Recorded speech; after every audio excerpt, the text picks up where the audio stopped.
والله العظيم ماني عم صدق ابو المجد، انت مسافر يا زلمه. اعرف شغله كثير مهمه، انه انا قسما بالله اذا محروق قلبي بهالسفر فمحروق قلبي لاني ما عم شوف. ان شاء الله بتقبش قلبي والله وانا هذا.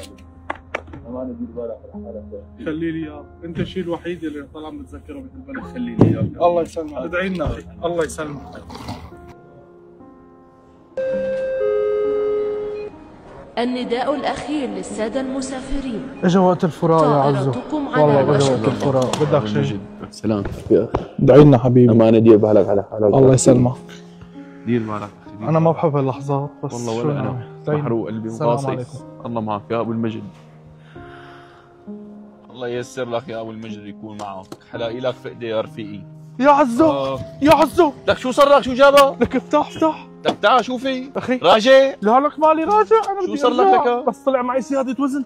زيادة وزن؟ لك والله مالي حابب لك هالسفرة. شو اعمل شو ساوي اخي؟ لك والله غصة بقلبي. لك ان شاء الله بتقور قلبي، ان شاء الله بنرجع بنجتمع مثل ما كنا واحسن. اخي هذا لساعدك. بس كم كنزه؟ كم سنه؟ ايه شوف خلص ايه انت. لك شو صار لك؟ بس مجنون؟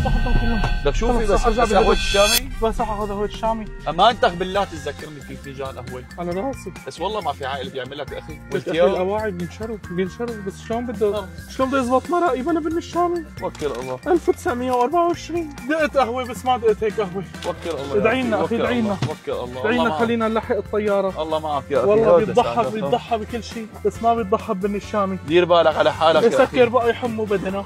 السلام عليكم. الله معك يا اخي. الله معك. ادعي لنا. دير بالك على حالك يا روحي. دير بالك على حالك يا رفيقي. الله وياك. راح الغالي.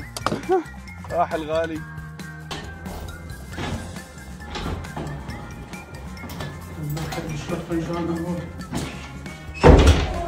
صالح